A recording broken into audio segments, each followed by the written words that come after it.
is a place that belongs to all of us, a place with a beauty all its own, a place graced by the presence of trailblazers, from Winston Churchill to the Dalai Lama, Audrey Hepburn to Masai Ujiri and the Toronto Raptors. Visionaries, leaders, artists, storytellers, athletes. Those who come here with purpose, with lifetimes packed full of experience and unique perspectives. Not all were in the history books. Not everyone a household name, but every voice important. This is a place that has the power to connect us all, a place that leaves us inspired, stirred, and most importantly, thinking differently. It's the go-to place for conversations that matter.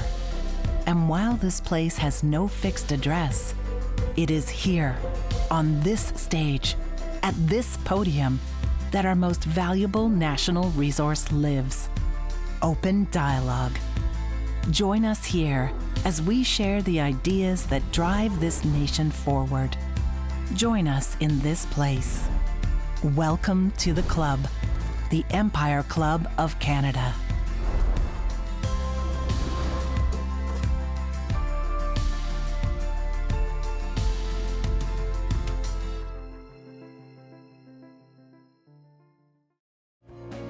Good afternoon, everyone. Welcome to the Empire Club of Canada. My name is Jenna Donaldson, and it is my great honor to serve as chair of this historic organization and your host for today's event. To formally begin, I want to acknowledge that we are gathering on the traditional and treaty lands of the Mississaugas of the Credit and the homelands of the Anishinaabe, the Haudenosaunee, and the Wendat peoples. I encourage you all to learn more about the traditional territory on which you live and work. We have a number of ministers, MPPs, mayors, and other elected officials and dignitaries with us in the room. I'd also like to acknowledge that we have two former premiers, Mike Harris and Brian Tobin. So please join me in recognizing them.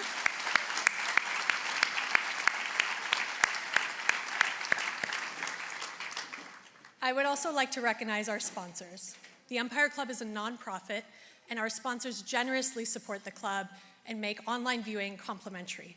We appreciate them. So thank you to our lead sponsors, Hydro One and Bruce Power.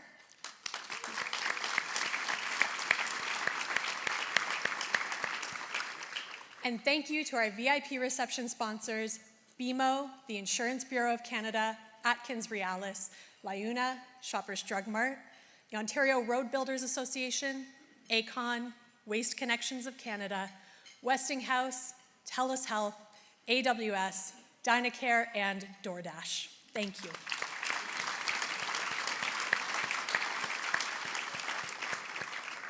And thank you to our supporting sponsors for today's event, Sheridan College, Aurora Strategy, Fasken, RCCAO, Think Research, Urban Co., Life Labs, Enbridge, CAA Insurance, International Business University, Sienna Senior Living, and Greater Toronto Hotel Association. Thank you.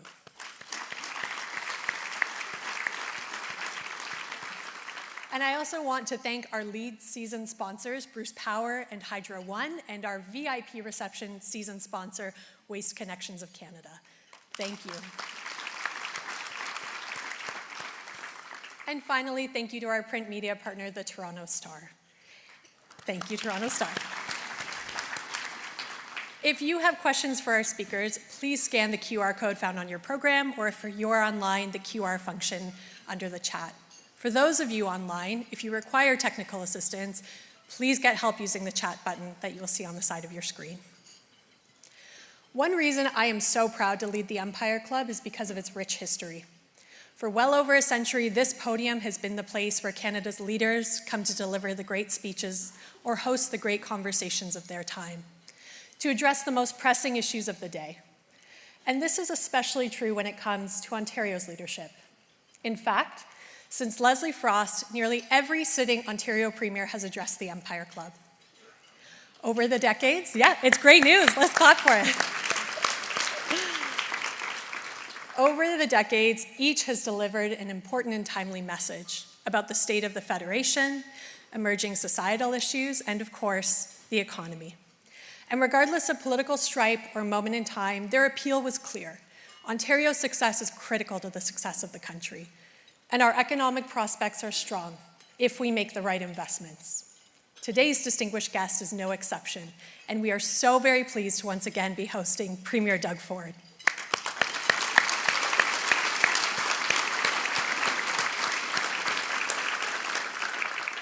I think it's fair to say that it seems like the challenges we have been facing, whether it's housing, inflation, or the cost of living, can weigh on us from time to time. And the conversations around them are not always easy ones to have.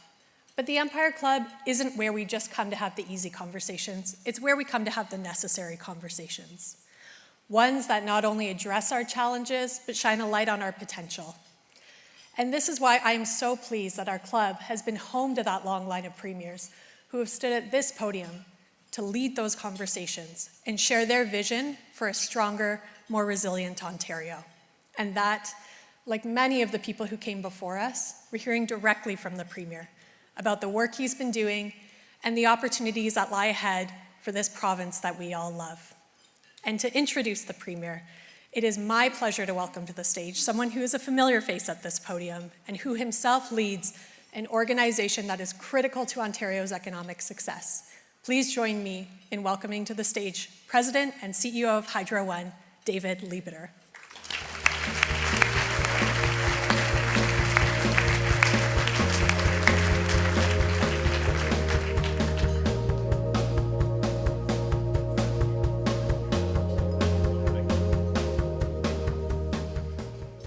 Wow, look at this crowd. Good afternoon, Jenna. Thank you for that wonderful introduction. And to this crowd today that's gathered here for that warm Empire Club welcome. I'm looking around, remembering the last time I was up here, which was in May earlier this year, when I was, for lack of a better term, the main course. Fortunately, today I'm not the main course, or thankfully, I'm not the main course. What I do have the distinct pleasure of, though, is introducing our guest speaker, a man who really does not need an introduction, our Premier Doug Ford.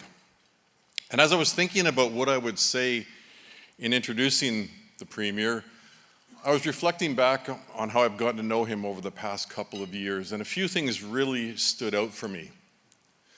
So among many things, the Premier is a family man. And I picked up on that very quickly the first time I spoke to him, and listening to him in other times when he's been speaking about his family and the great pride he has in their accomplishments and their successes and their contribution to Ontario. Fantastic thing to build on.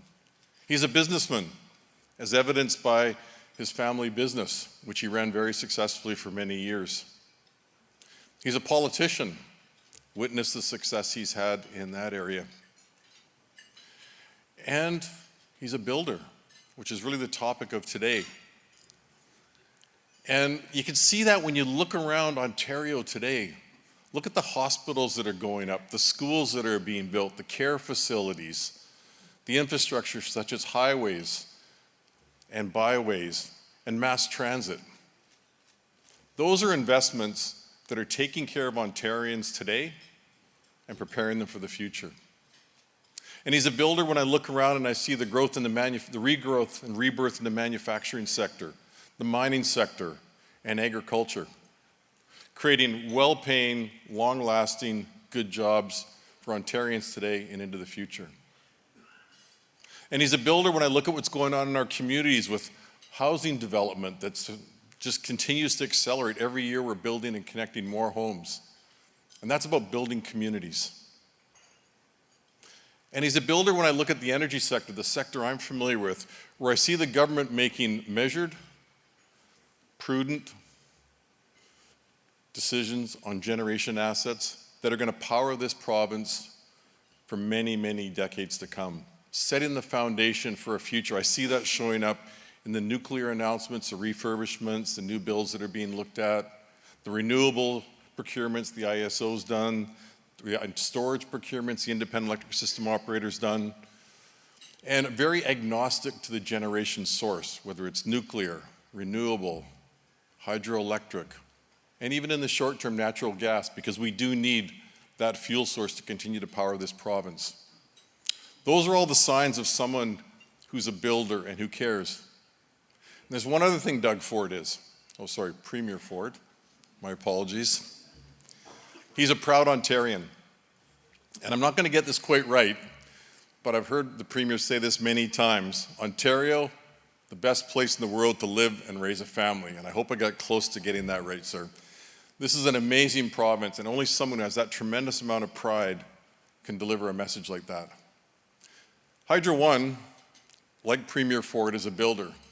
And we see that building showing up in the demand for electricity all across this province. In our case, that shows up in the case of new transmission lines, which I really think of as the highways of electrons that allow energy to flow from where it's generated to where it's needed. We see it show up in the build out of our distribution system. Think of those as the main streets of the electric grid. And then I see it show up in the connections, the new connections, which every year we're connecting more customers than we thought we would be connecting and more customers than we did the year before. Think of those new connections as the driveway of the electric grid that gets the electrons to right where they're going to be used. So tremendous growth, and what an exciting time to be in Ontario. Is anybody in this room not excited about being in Ontario right now? Put your hand up if you're not. Okay, let's have a round of applause for Ontario.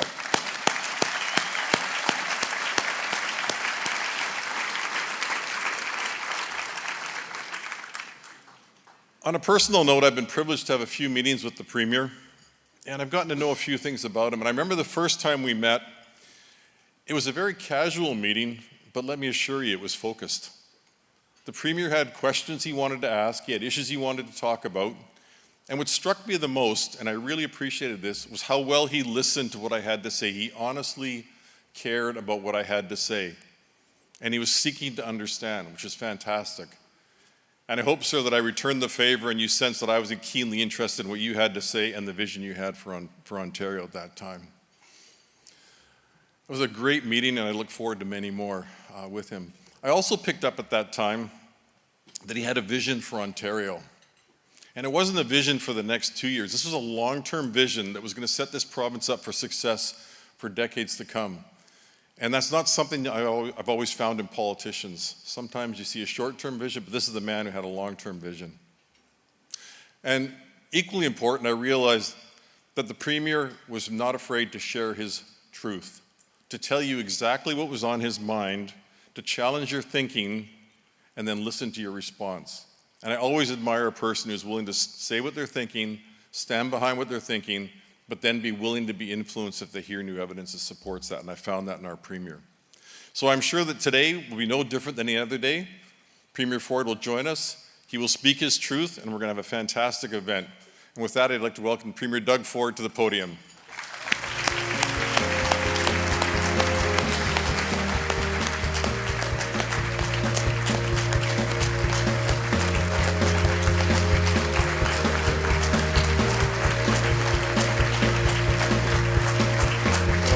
Thank you, everyone. Well, thank you so much, and good afternoon. What a crowd here today, my goodness.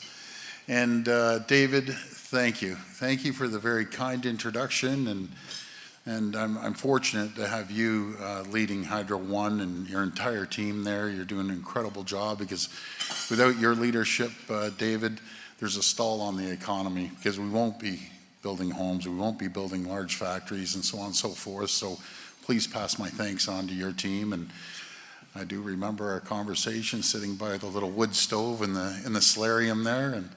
But thank you for everything you do. And I'm thrilled to be here today alongside, I always call them the team of all-stars, and I really mean that. The person that takes care of all the money. You know, he's tight as skin on a grape, I always tell him, which is a good thing, is my great finance minister, Peter Bethamfalvey. Peter, thank you for everything you're doing. And Minister Fedeli, I always say our number one salesperson. He's all over the world bringing companies here to Ontario. He's done an absolutely incredible job, And thank you, Vic. I'm surprised you're even here today. He's usually, over in Asia or over in Europe, attracting more companies. Actually, he just got back the other day, so I'm sure he's booking a flight to leave very shortly. Minister Sarkaria, Minister of Transportation, you're doing an incredible job as well.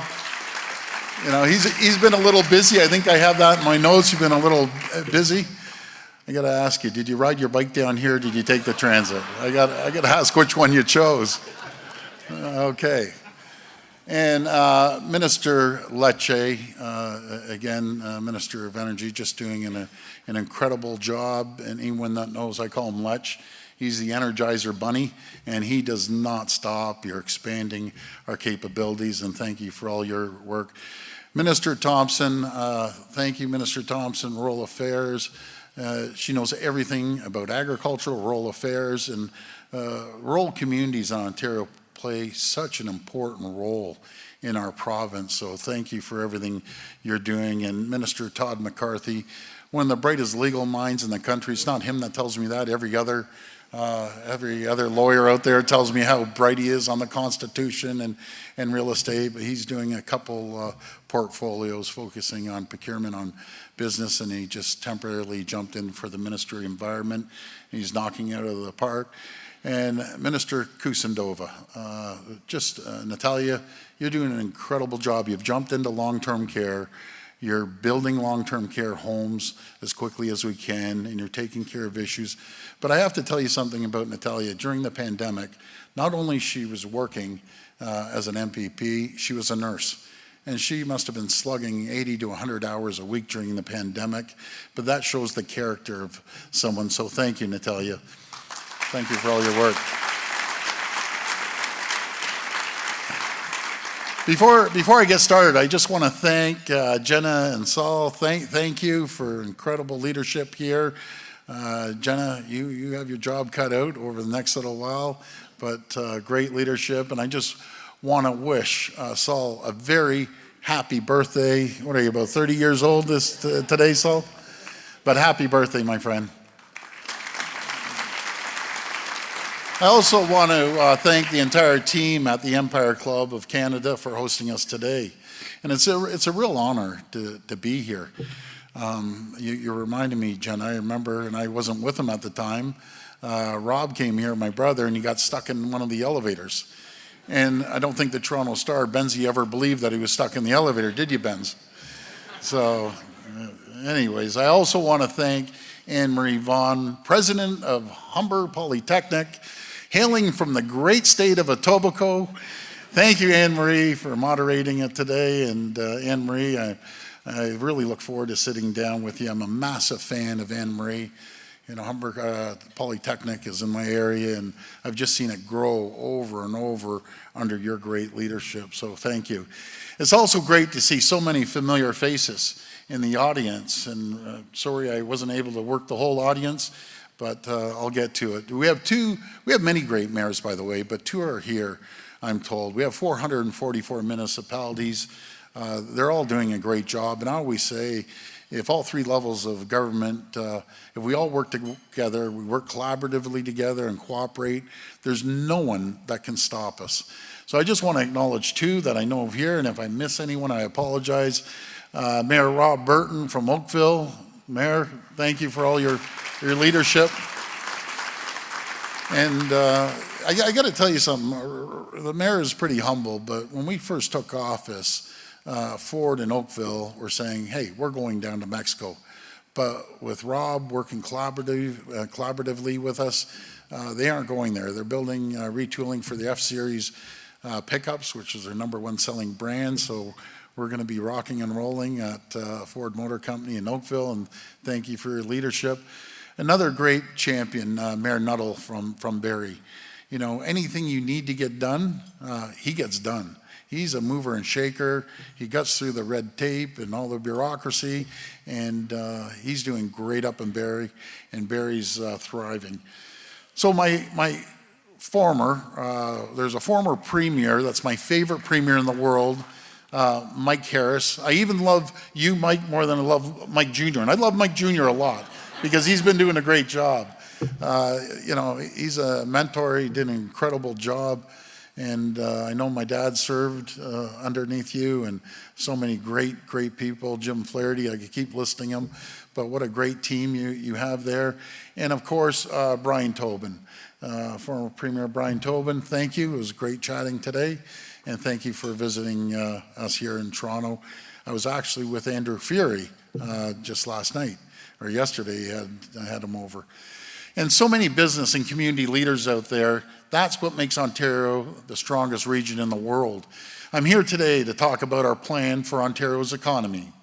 It's an important topic right now, maybe now more than ever. Growing geopolitical instability and ongoing disruptions to global supply chains are challenging economies right around the world. Here in Canada, the ongoing impact of inflation and high interest rates, alongside the growing cost of the federal carbon tax, which in my opinion, is the worst tax you could ever put on the backs of people, continue to squeeze the budgets of families and businesses.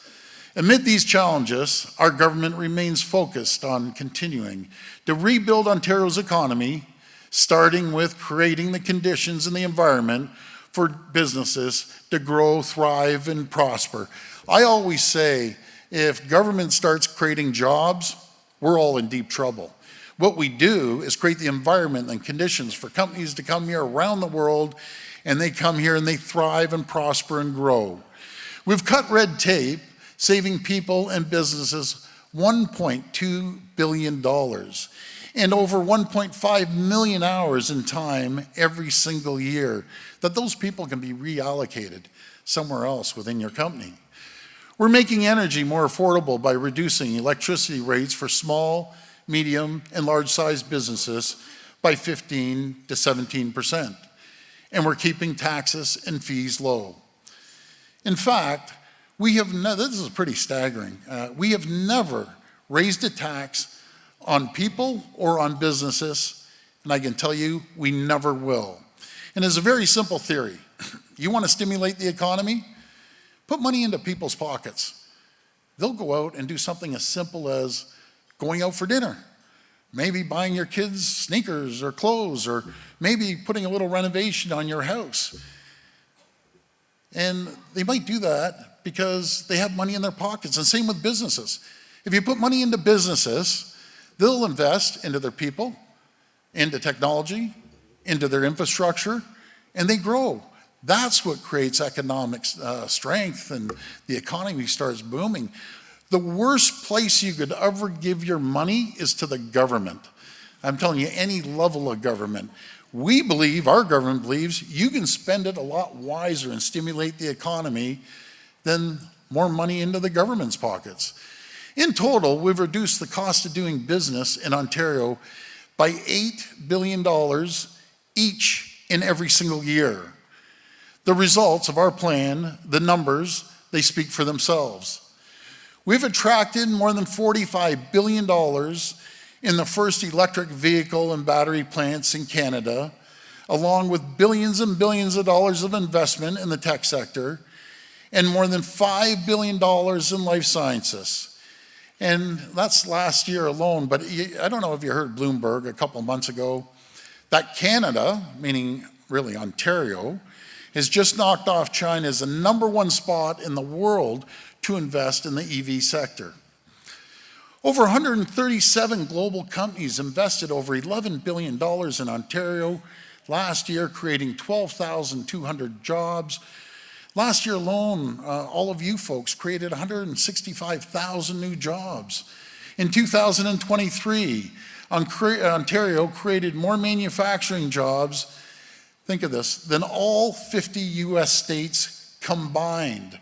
Those are staggering, staggering numbers.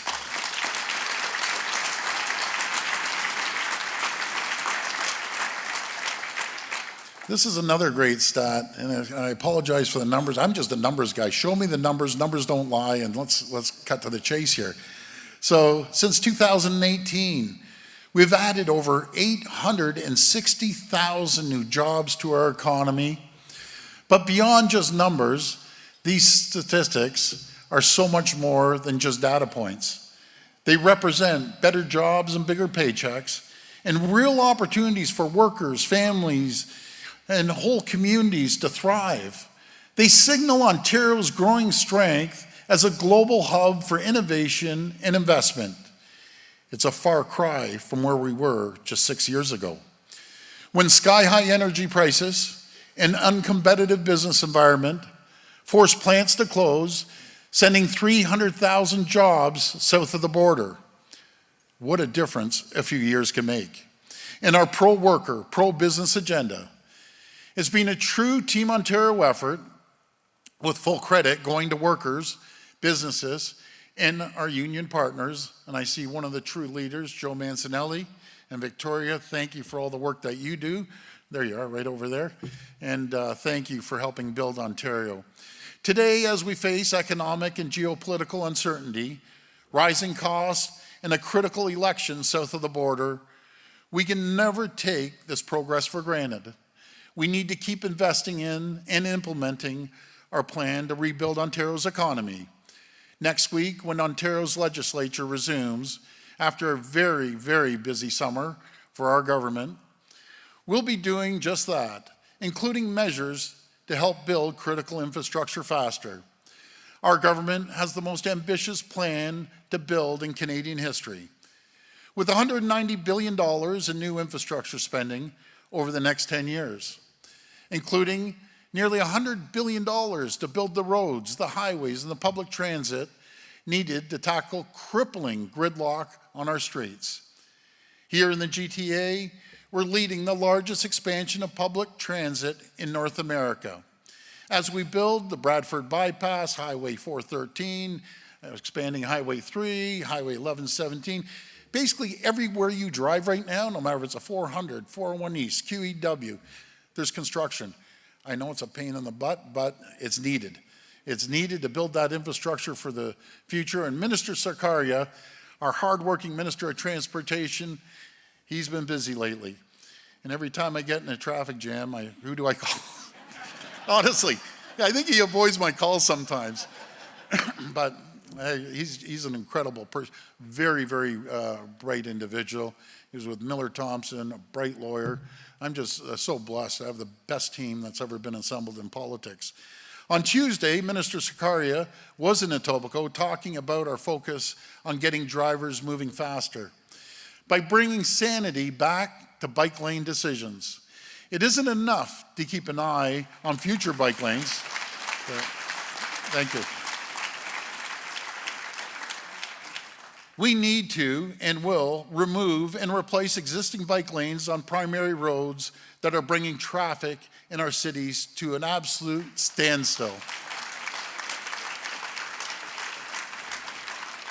And earlier today, Minister Sarkaria was out talking about how we're getting shovels in the ground sooner to build Highway 413 and the Bradford Bypass as part of our first piece of legislation when we're back, to reduce gridlock and Save You Time Act.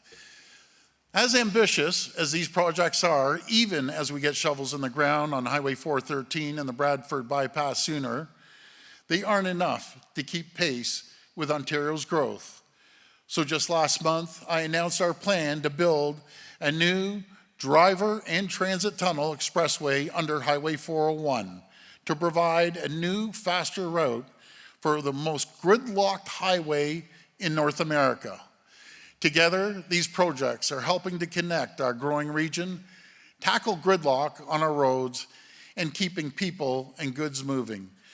As the Board of Trade said, it's costing us $11 billion of economic growth just on the 401, not to mention the hundreds and hundreds of hours, there's thousands of hours, tens of thousands of people stalled just sitting there on the 401.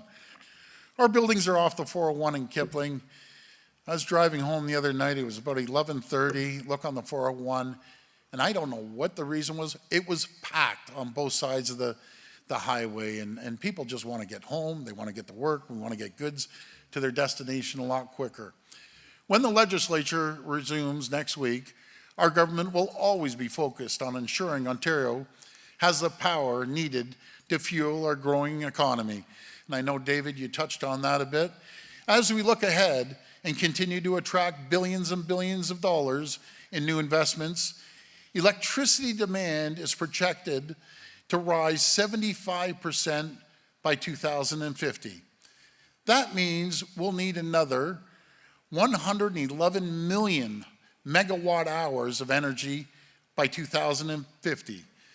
That is equivalent to 4.5 size cities the size of Toronto. So just imagine that, 4.5 cities the size of Toronto, that's how much energy we're going to need. And that's an enormous challenge.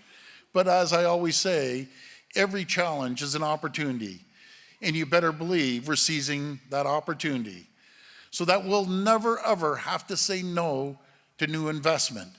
And we can always say yes to new jobs. To do so, we're leading the future of nuclear energy. We are a nuclear powerhouse around the world with upgrades at Bruce, Darlington, and Pickering nuclear generating stations already well underway. We're building the first small modular reactors in the G7 at Darlington, with early construction coming in on time and on budget. These projects are crucial to Ontario's continued economic success. In fact, energy policy will be fundamental to the future of our province, and Ontario has a choice.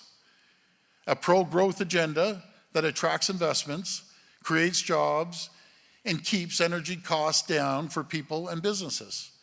Or ideological dogma that offers false choices and burdens hardworking people and businesses with a costly carbon tax.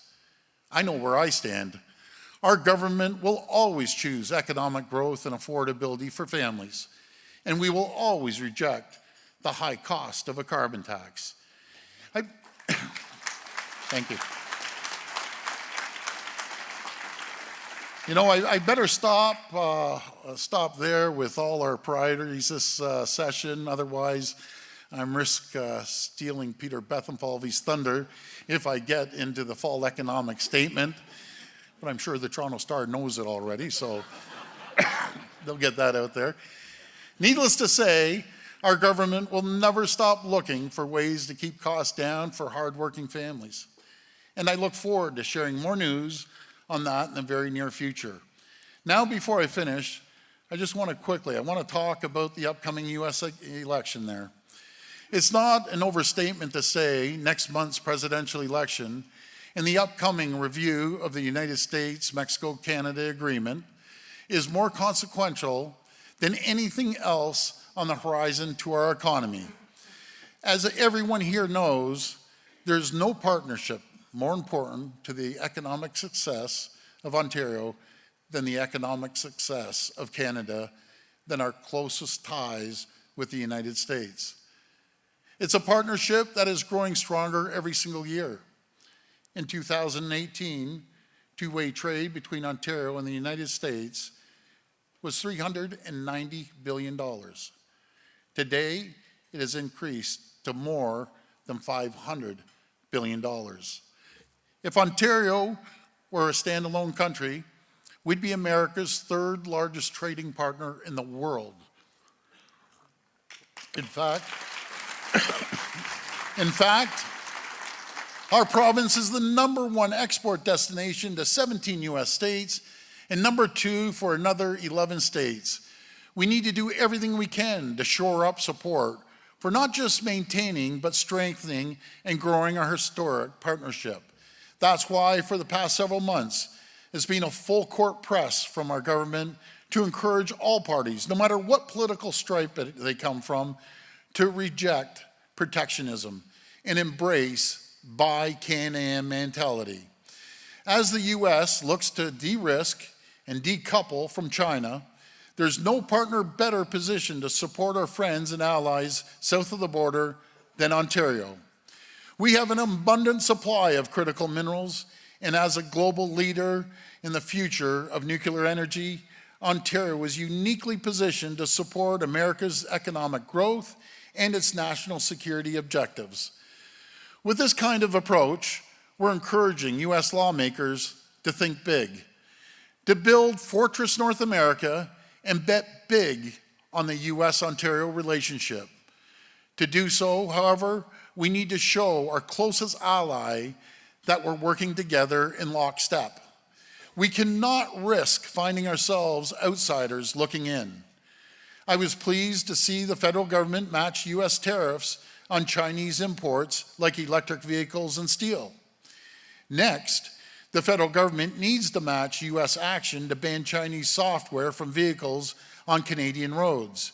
And we need the federal government to pause the implementation of the digital services tax. The DST is a bipartisan consensus in Washington. They are absolutely furious at us. I talked to Democrats, I talked to Republicans, and they are furious.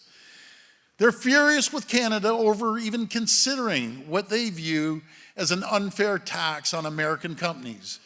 Putting aside the fact that they'll never support bringing in a new tax, no matter what it is, we cannot put millions of Canadian jobs in our historic economic partnership with the US at risk because of a stubborn refusal to listen to the concerns of our American friends. The federal government needs to pause the implementation of the digital services tax. Friends, let's end on a positive note here. Today, Ontario is the envy of North America. We're the envy of the world. We're attracting investments. We're creating jobs. We're an economic powerhouse. But as I said earlier, we can't take this success for granted, and we won't. We're going to make sure that Ontario's business environment remains ripe for growth and investment. That means keeping costs down and building infrastructure. It means ensuring we have the energy we need to power growth and strengthening economic ties with places that share our values. That's exactly what we're going to do to continue to do. Let's get it done. Thank you again for inviting me today, and may God bless the people of Ontario. Thank you so much.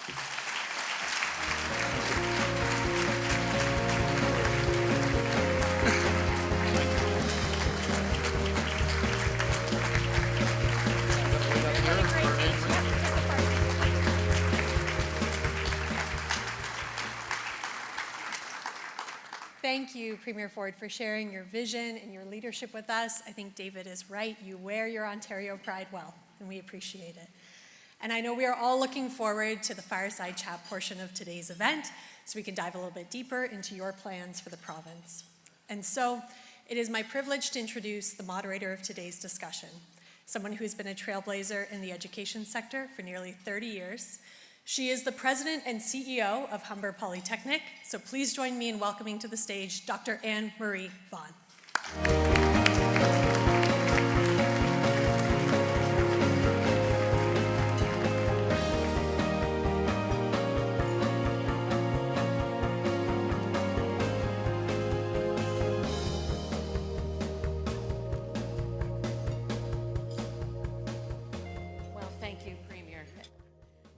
And Humber is very fortunate because the Premier is our MPP.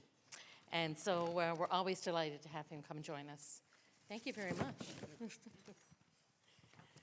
So Premier, you really draw a crowd. It's a big group here, which is great. Because of you. No. Oh, yeah, absolutely. But I want to thank you for your time today.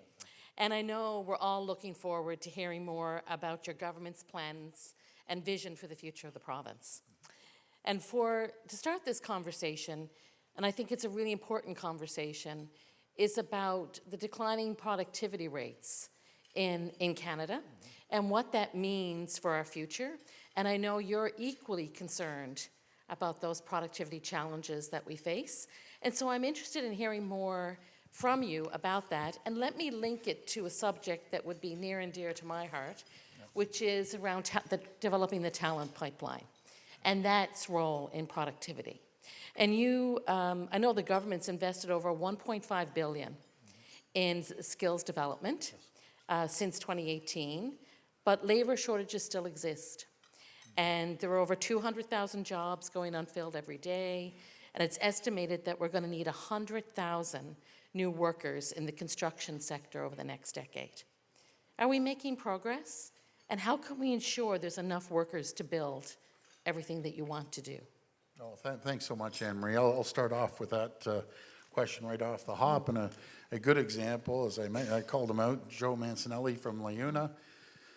He's doing a new opening on Friday, and that's going to give Joe and LaUna an opportunity to double the amount of people they train. They're at about 50,000 now. Joe, you're going to double that up to 100,000. But the Skills Development Fund, we're spreading right across the province to all different sectors, to making sure that we have the talent that we need to meet the demand. We're seeing massive, massive growth, unlike anywhere in North America right now, not just on the economy, but in population. 800,000 people showed up to our door last year alone. And a lot of those people want to get out and work, but because of the delays of immigration getting their work visa, it takes 18 months to 2 years to get a working visa from the federal government.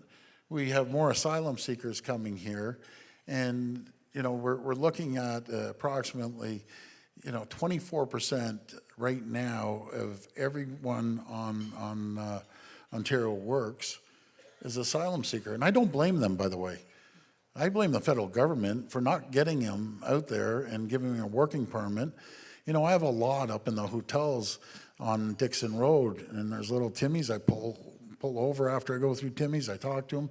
Every one of them are saying they want to work. So we have in the total 473,000 people on Ontario Works, better known as welfare. And I just have a message for them. I'm excluding asylum seekers and refugees because they will work when they get a building permit. Building. See, that's what's on my mind, building permits, working permits. I always say, if you have mental health or addiction issues, we'll take care of you until you get back on your feet. If you have a physical disability, we'll take care of you. That's not a problem. That's why we have ODSP. But everyone that's healthy, the 473,000 people, and we have over 250,000 jobs available, get off your butts and go out there and start working. I don't care what you do, just work. Get involved in a trade. I know that all trades, no matter if it falls under LaUna or other organizations, you do an incredible job at Humber in the trades as well. So it's a combination of the private sector unions and our great colleges and universities. Our number one selling feature are the people of Ontario, are the 70,000 STEM graduates that we graduate every single year, unlike anywhere else in the entire North America. We have the talent, and that's our number one selling feature, the quality of life. Living here in Ontario, it's second to none.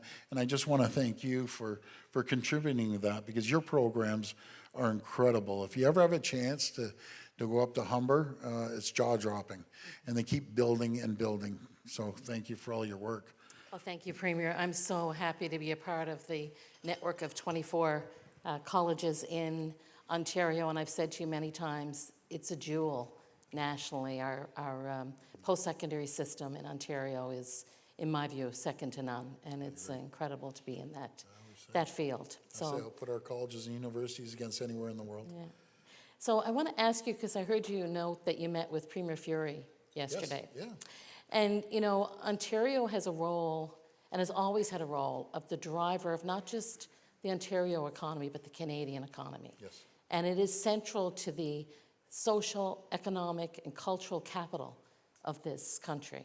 And you're about to take on a new role, and that is as chair of the Council of the Federation, which is all the premiers and territorial leaders in Canada. Can you talk a little bit about what your priorities are going to be in that role? Because it's an important role, and I really believe Ontario has a unique opportunity to really lead. Well, thank you so much, Anne Marie. First of all, if you're fortunate enough to be premier, they rotate chairs every 13 years. And I got lucky, and it landed on my year. and they switch over in August. But we have an incredible team of premiers. We all put political stripes aside. We always look what is the best for Canada and the regions, and they're very diverse from coast to coast to coast. But we come up with a common mindset that we can help. Just a couple that we've been talking about, and we're having them come and visit in December, all of them. Then we have another. They're coming back in the summer there. But just making sure, one is the prescription drugs. These pharmaceutical companies coming here, and it takes, 745 days to get drugs approved, life-saving drugs, that other jurisdictions around the world get them approved in a year. And we're seventh in the G7. So we have to really start moving with Health Canada and all the provinces as well.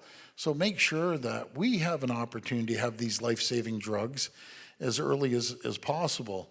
We also are going to be talking about our energy demands right across the country.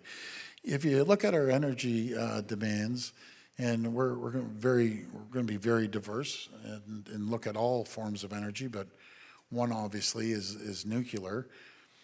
We have 19 CANDU reactors in Canada. 18 of them are in Ontario. And I'm pretty sure I'm on that. Is that correct, David? I think it's 19, 18 that we have in Ontario, but we're going to continue building on that fleet. We're going to make sure that we look at other areas from biomass to gas, and even windmills and solar panels. We're going to look at all forms of energy, and I'm blessed. I'm blessed to have a minister like Stephen Lecce. Anyone in this room that knows, I call him Lech, he is a firecracker, and man, is he making moves. And I'm just fortunate to have a great minister. And the other.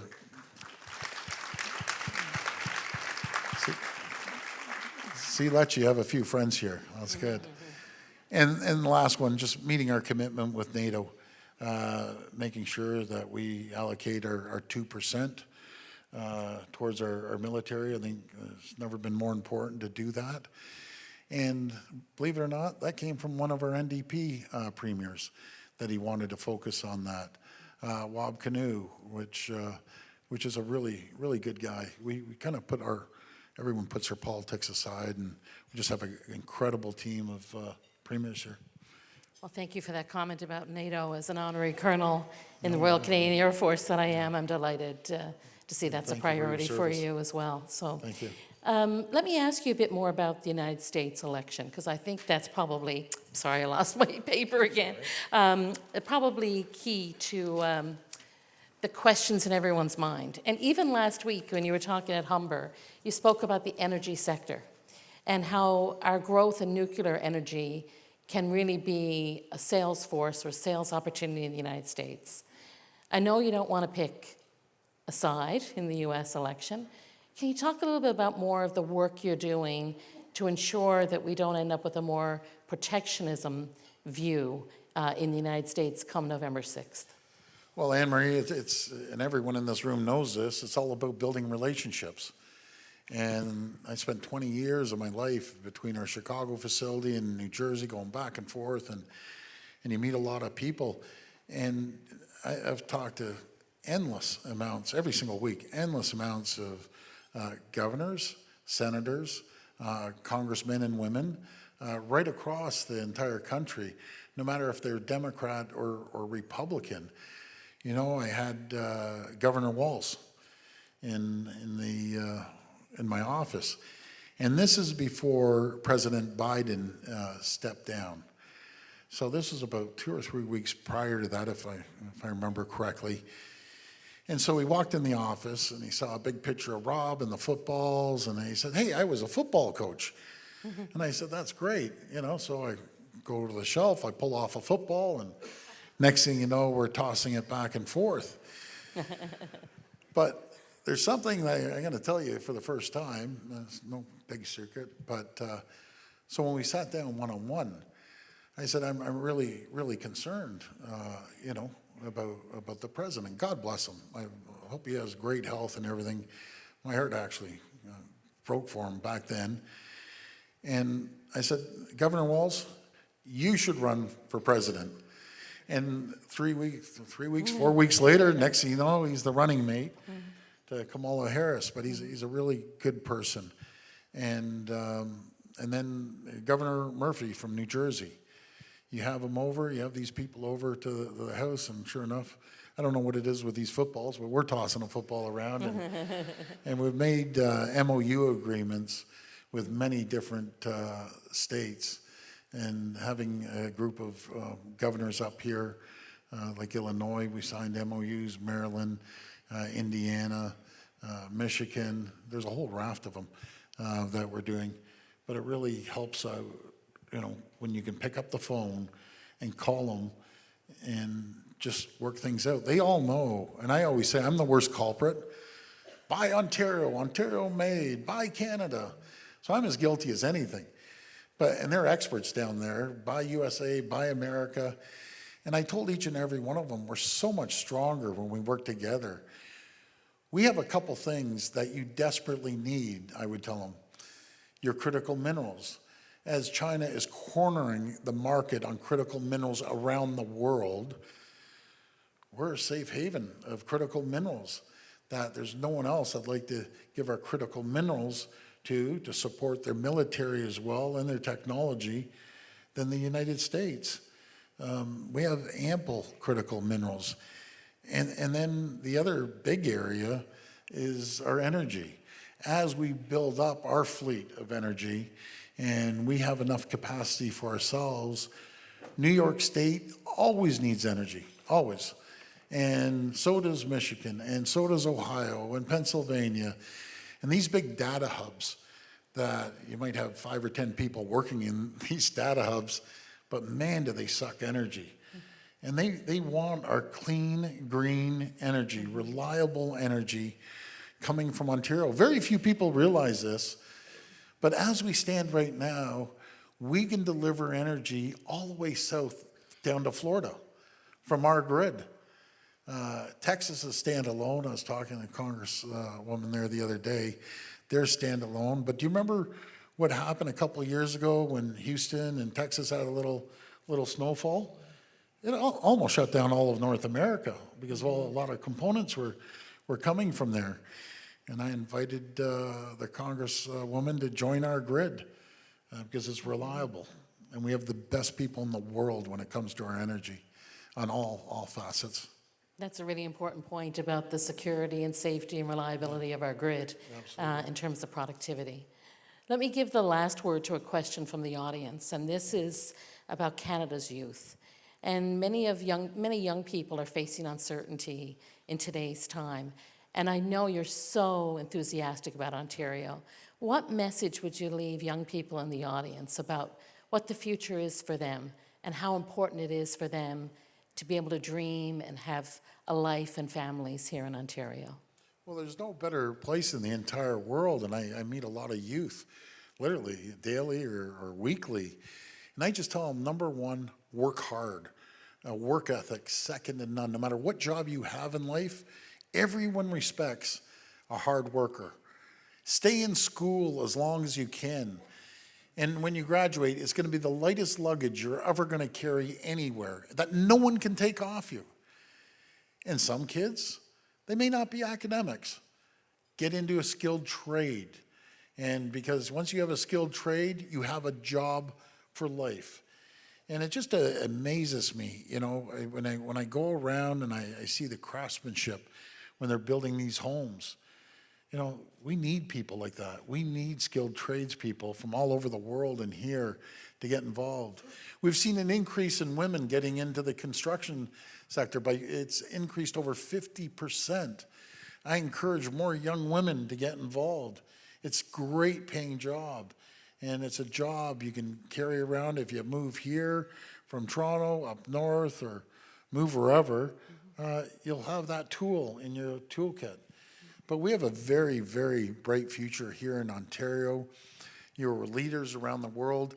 And do you know how you can tell your leader? It's not just the numbers, because I study these numbers inside and out.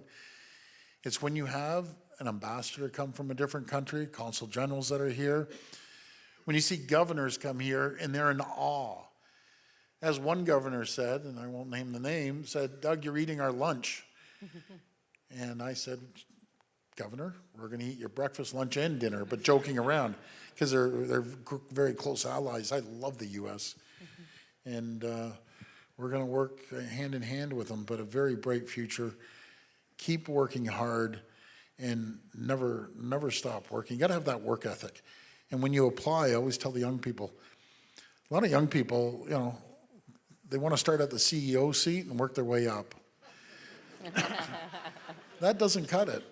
You know, I'll just tell you my personal story. If I wasn't out of the house by 6 o'clock in the morning to get up to Deco, and I'm coming home, you know, at 8 o'clock at night, whatever, 14 hours later, my dad would look at his watch and say, and he wasn't joking, "Why are you home so early, son?" And man, I ever said I had a problem, he'd kick my butt right down the street and back into work. There was little, times are different now. We can't, you know, we're soft. I'm a softie with my 4 girls. What can I say? I was just But going to they're say, workers. I might introduce you to my daughter. Maybe you could give us a hand. So, Premier, thank you so much today for sharing your thoughts and your optimism about Ontario and your energy. I mean, you can sense from your family upbringing where your energy and enthusiasm comes. And I really want to thank you for being here today and for the honor of having the opportunity to ask you these questions. And thank you to everyone who's joined us today, both here and online, and sincere thanks to the Empire Club for an incredible event. Thank you.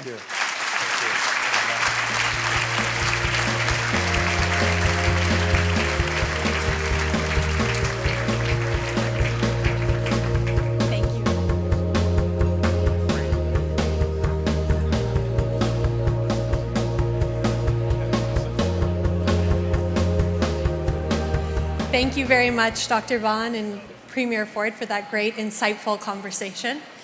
Now I'd like to introduce our final speaker to deliver appreciation remarks. Please join me in welcoming to the stage Chief Operating Officer and Executive Vice President at Bruce Power, James Sconiak. Great. Well, thanks very much for having me. Before everybody leaves the room, Hydro One was the appetizer, Bruce Power's the dessert. That's the story of my life, by the way. I love what you do, David, but we're the dessert. The Premier is really well known for giving his cell phone number out. I was wondering, Minister of Transportation, he calls you every time there's traffic. Would you like to give your cell phone number out, sir, today? We're happy to take it. Look, there's 2 economic lessons I always remind everybody at Bruce Power when we think about growing the economy and playing our role. And the 2 economic lessons for me is, number 1, nobody spends, nobody works. And number 2, a 24/7 economy needs 24/7 electricity. And what do we need to do that as Ontario's largest private investor in electricity infrastructure? We need policy certainty. And as the Premier mentioned, in Ontario, we have a story that we can be really, really proud of. If you look at a map of North America and you look at reliability and emissions, Ontario stands out as a beacon of hope and opportunity. We're a jurisdiction that just over 10 years ago had coal-fired generation. How much coal do we have operating in Ontario now? 0%. So we can be reliable and we can be clean. And it's our nuclear fleet that did the heavy lifting. And it's our nuclear fleet that will continue to do the heavy lifting. So that stable energy policy that the Premier talked about, that is so important. And I appreciate the release earlier this week by Minister Lecce showing that as our economy grows, so is our demand for electricity. And it's going to take all of us, every clean energy tool in the toolbox, to meet that need. The other area I want to talk about is Ontario's life sciences strategy. I see Minister Fedeli in the room. This week, Ontario released its life sciences strategy. Ontario is the only jurisdiction in the, yes, I'm not following the teleprompter, by the way, so the teleprompter's trying to figure out where this is going. Ontario is the only jurisdiction in the world that has the production of life-saving medical isotopes used to diagnose and treat cancer in its life sciences strategy. And it's also part of our energy policy.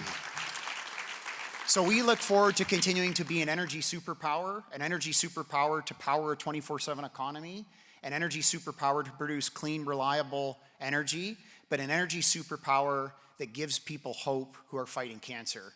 Thank you very much, Premier, for having us here today. Thank you to the Empire Club for putting on a fantastic lunch, and I wish you all a fantastic afternoon. Take care.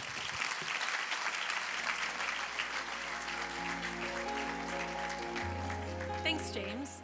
As we bring today's event to a close, I want to take a moment to thank you all for joining us, and a special thank you to our sponsors for their continued support of the Empire Club as we pursue conversations that matter. I'd also like to take a minute, on the note we ended on, to recognize the students and young leaders in the room. I believe we have some students from Humber Polytechnic and TMU sitting at the bell tables. Yes. Thank you for being a part of our community and helping advance public dialogue on the topics that matter. In closing, don't forget to subscribe to the Empire Club newsletter by scanning the QR code found on your program. That way we can keep you connected and informed about upcoming events. And speaking of upcoming events, on October 24th, we will be hosting Ontario's Minister of Energy and Electrification, the Honourable Stephen Lecce.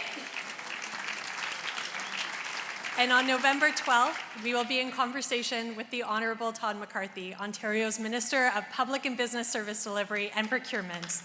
I know they're both here in the rooms, and those tickets are going very fast, so get on your phones now. And on November 20th, we will be hosting the Honourable Mark Miller, Minister of Immigration, Refugees, and Citizenship. So please join us for those upcoming events.